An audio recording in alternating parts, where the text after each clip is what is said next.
Et bonjour tout le monde, bienvenue dans les haines de la route. Alors, aujourd'hui, si vous regardez en mode vidéo, vous embêtez pas, il n'y aura pas d'image aujourd'hui. Alors, pour être franc avec vous, pour être honnête, je voulais faire un épisode sur les méga camions. Parce que j'avais vu des articles qui passaient, justement, que ça bougeait un peu dessus. Bon, quand même de la politique. Pour faire très court, c'est les camions, les road trains, comme diraient les Australiens. Et en fait, j'ai perdu les articles comme un connard. Donc là, en fait, c'est 7h30. J'ai perdu les articles comme un teubé. Mais j'avais un truc de secours, au cas où.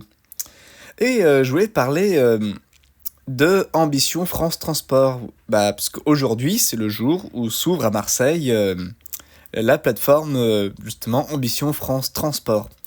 Mais je voulais pas parler de cette actualité, puisque ça fait peu de bruit, ça avait été annoncé le 14 janvier par le Premier ministre. Bon, je vous avoue, j'avais oublié qu'on avait un Premier ministre. Et, euh, j'avais lu un article de Florian Lancochez, chef de chez Logistize, qui vraiment, comment je pourrais dire, met plus le point sur la souveraineté du transport français.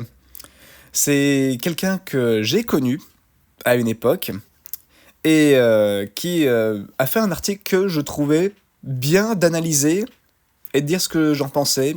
N'hésitez pas à dire ce que vous en pensez dans les commentaires et aussi à vous abonner. Et donc, commençons sans plus tarder.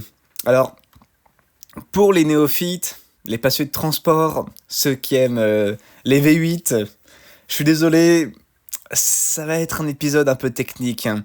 Mais pour rebalancer le tout, la semaine prochaine, je referai un épisode très tranquille, ou alors pourquoi pas un épisode sur les indispensables dans le camion, sur qu'est-ce qu'il faut avoir comme matériel, comme affaire, histoire de contrebalancer, parce que j'ai pas...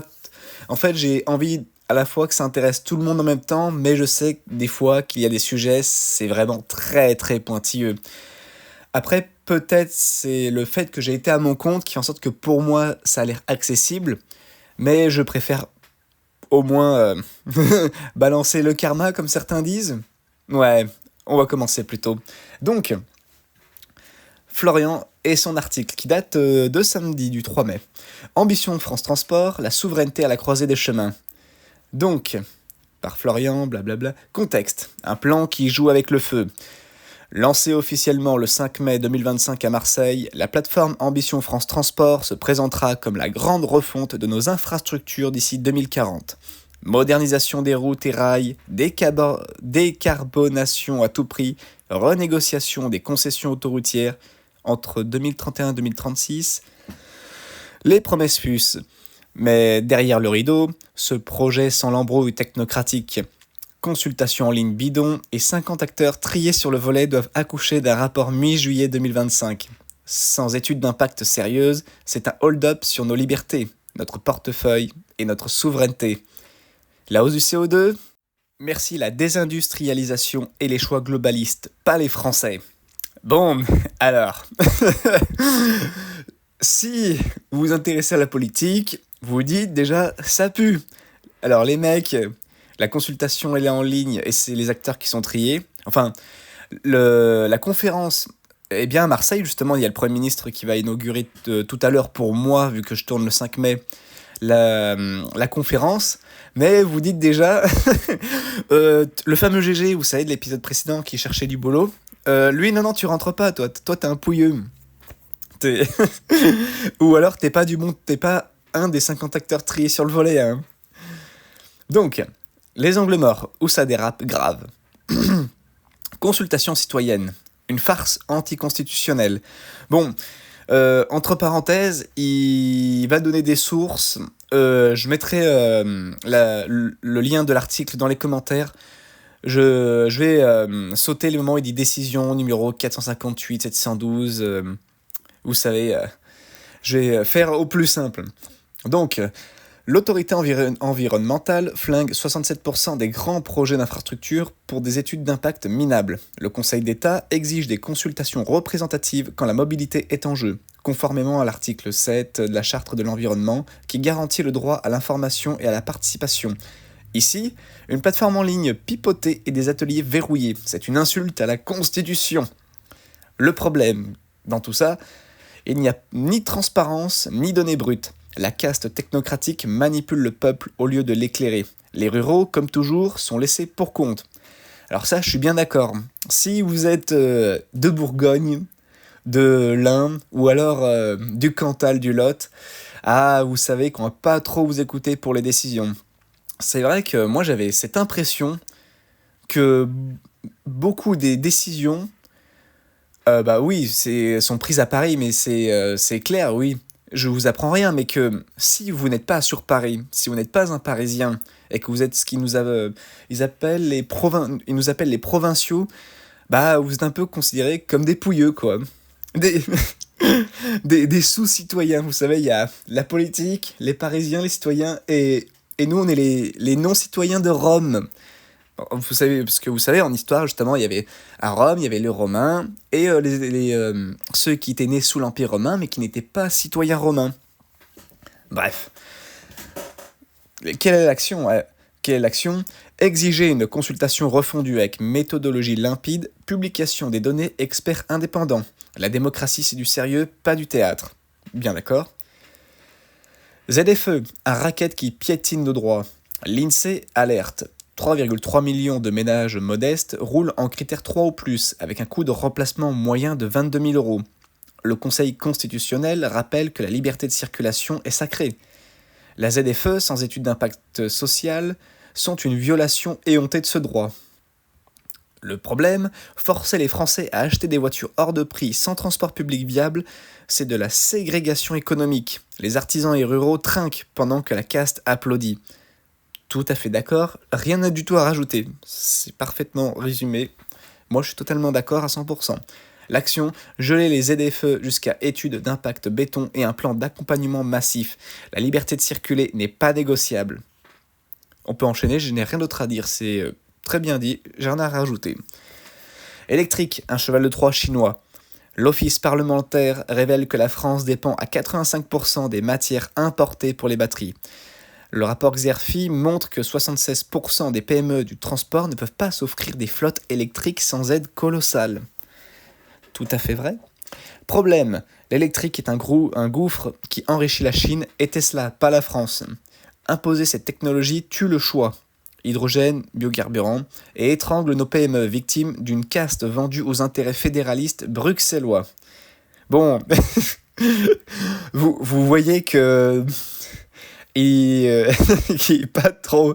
je ne sais même plus s'il était pas forcément anti-européen, mais notre ami Florian, qui est quelqu'un de très sympa, et quelqu'un qui est vraiment axé sur la souveraineté du transport français, que ce soit vraiment l'aérien, l'air, et surtout le transport routier, qu'il a beaucoup plus fréquenté, si je dis pas de bêtises.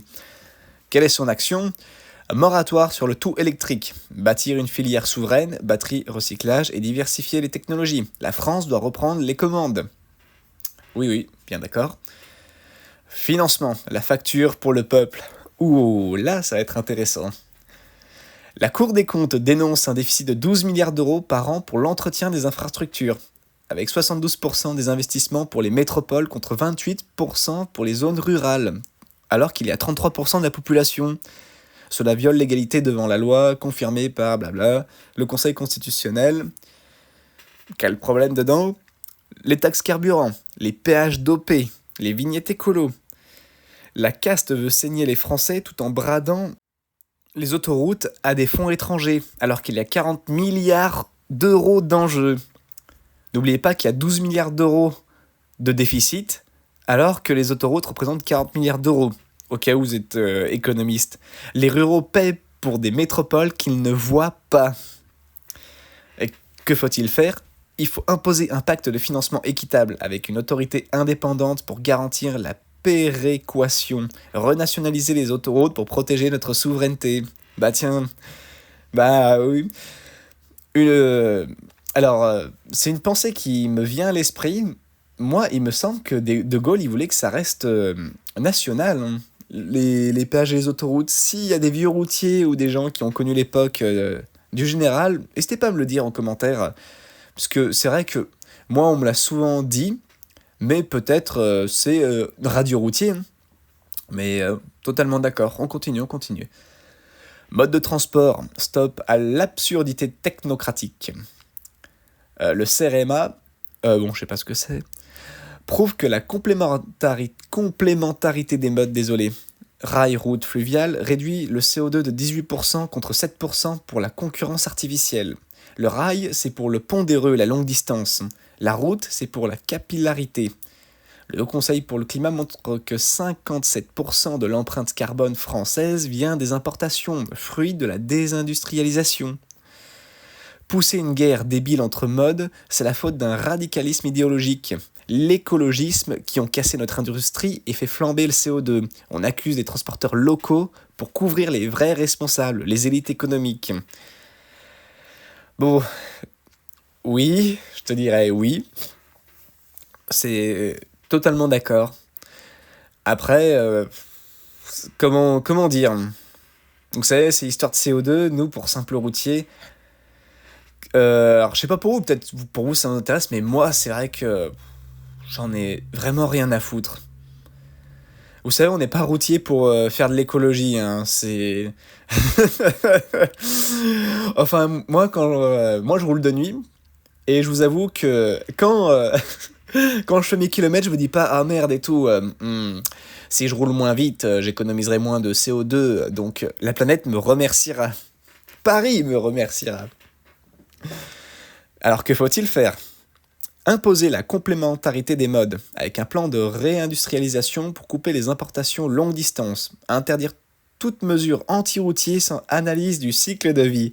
Ah, yes, là par contre je dis oui. Quand c'est contre les anti-routiers, moi je suis pour.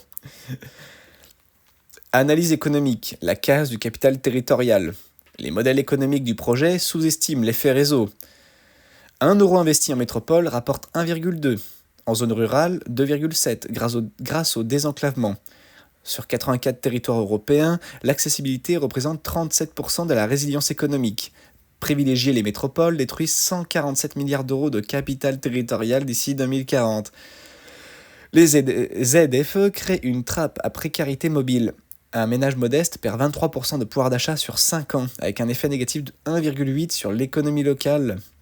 Le taux d'actualisation de 4,5% pour la transition verte est une aberration, alors que 2 ou 3% seraient cohérents. Biaisant le choix vers les métropoles, ce plan sacrifie la cohésion nationale sur l'autel d'une vision technocratique. Intelligence économique, un bradage stratégique. La transition électrique, sans filière nationale, est un transfert de souveraineté. La France dépend à 93% des terres rares importées d'ici 2030. Avec 71 des brevets électriques aux mains de la Chine et des USA. Cela draine 84 milliards d'euros sur 15 ans. La fracture territoriale crée des zones grises de mobilité, vulnérables à la déstabilisation sociale, comme lors des Gilets jaunes.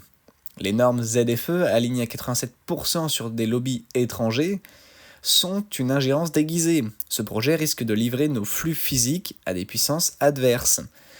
Bon, après, pour ce qui est des brevets aux mains de la Chine et des USA, moi en fait ça me fait rire, je vous avoue aujourd'hui, parce que si vous avez une bonne mémoire, dans les années 2000 à 2020, fin 2025, avec Trump, les technocrates ou l'Europe ou les politiques, quand ils désindustrialisaient notre pays, et ils étaient bien contents d'avoir la Chine et les USA. Donc après, il y a eu la guerre en Ukraine. Les mecs, justement, ils se sont dit non, mais c'est bon, on a les Américains. Et maintenant qu'il n'y a plus les Américains avec les histoires de droits de douane, je ne vais pas vous refaire l'actualité, vous la connaissez. Et là, ils se sont dit oh, faut réindustrialiser le pays, faut refaire les usines. Oui, C'est bien, oui. Ça fait juste, je crois que depuis que je suis gamin, que des gens plus qualifiés que moi le disent. Mais bon, hein, c'est au bout d'un moment, c'est ah oui, il faut être fier d'être français. Mais n'oubliez pas, être surtout fier d'être européen. Voilà, parce que tu vois, faut mettre un peu de fédéralisme. Bon, pour être transparent avec vous, moi, tout ce qui est Europe, bon, pas très pour, mais bon, moi, je vous avoue que je suis juste un connard de routier. Vous avez le droit chacun a le droit d'avoir sa vision des choses, mais pour moi, je trouve que ça sert à rien du tout. Promis que je suis pas payé par les Russes, hein. Non, non, s'il vous plaît, m'envoyez pas la DGSE ou Macron. Ah non, c'est bon. Liberté d'expression, putain. Donc, pardon, j'arrête de divaguer. Les recommandations. Reprendre le contrôle. Il faut constituer un commando d'experts indépendants, regrouper économistes, juristes, ingénieurs et territoriaux libres de conflits d'intérêts pour produire des contre-analyses et saisir le Conseil constitutionnel. L'Observatoire de la souveraineté énergétique montre la voie. Je connais pas du tout l'Observatoire. Exiger des études d'impact constitutionnelles, s'appuyer sur le Conseil d'État pour imposer des évaluations exhaustives avant toute restriction des libertés.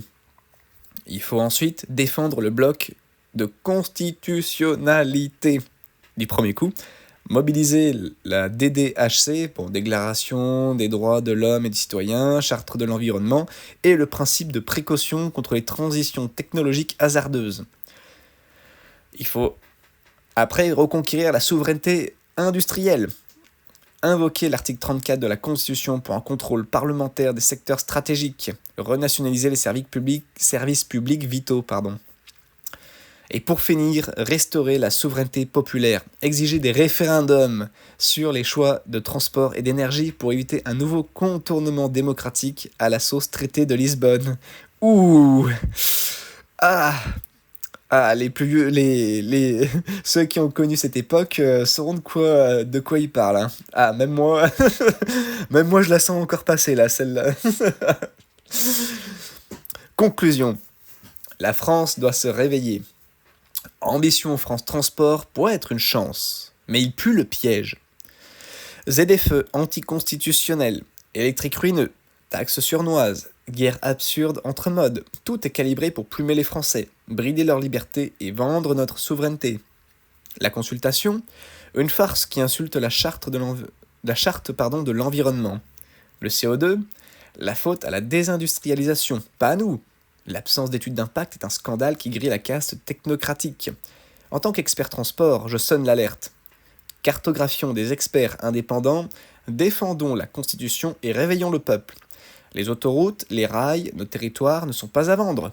La France doit reprendre son destin en main ou elle deviendra une colonie des hobbies. À vos marques, citoyens. Et voilà, c'est la fin de l'article. Bon, encore désolé pour les néophytes ou ceux qui ont rien bité. Tu sais, j'ai passé 18 minutes et 20 secondes à lire l'article. Je trouvais intéressant. Je voulais tester un peu, je voulais prendre l'occasion de lire son article pour, entre guillemets, analyser une petite actualité. Vraiment, à la base, avec l'épisode des méga camions, je voulais sortir de l'actualité, hein. Et moi, je trouve que c'est une bonne vision, c'est bien sourcé, et je suis globalement d'accord avec lui. C'est vrai que cette guerre entre modes de transport n'est vraiment plus d'actualité. Parce que si vous vous souvenez de l'histoire du transport, dans les années 30, années 20 ou années 30, et même je crois que c'est fait aussi dans les années 50, il y avait une guerre entre le ferroviaire et la route. Et justement, le transport a pris le pas parce que justement, il était plus rapide et moins cher. Pour l'anecdote, un camion a une vitesse moyenne de 70 km/h alors qu'un train de marchandises n'a qu'une vitesse moyenne de 30 km/h.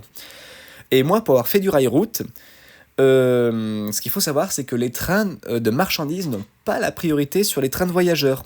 Donc justement, quand ils ont du retard, ils sont plombés jusqu'à leur prochaine autorisation.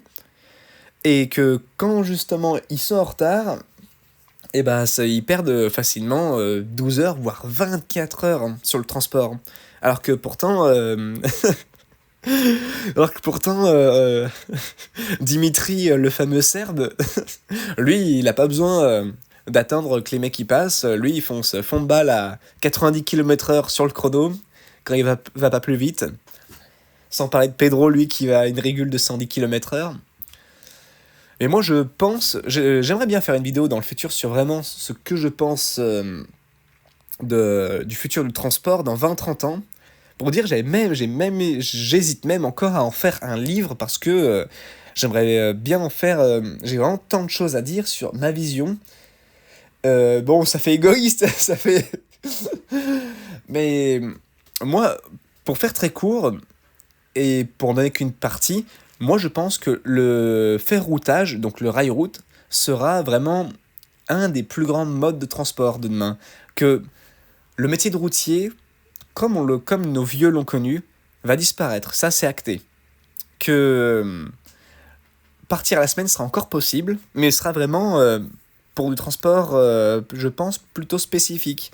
Mais pour les gars en conteneur, ça va forcément partir de Fos ou du Havre, et ça va se répartir dans les fameuses zones ferroviaires. Je pense notamment à Naviland. Naviland, qui en tout cas, moi, j'ai aucune connaissance du Havre, mais beaucoup de Fos, a plusieurs trains qui montent et qui descendent. Et ils ont des dépôts, justement. Moi, je suis de la. Bon, un abonné m'a dit qu'on a grillé mon accent. Je suis un Lyonnais. J'habite pas à Lyon. Moi, je déteste cette ville personnellement, même si les Lyonnais sont sympathiques. Mes amitiés à vous. Et je pense notamment à Naviland Lyon, il y a Dijon, Grenoble. Ah non, pardon.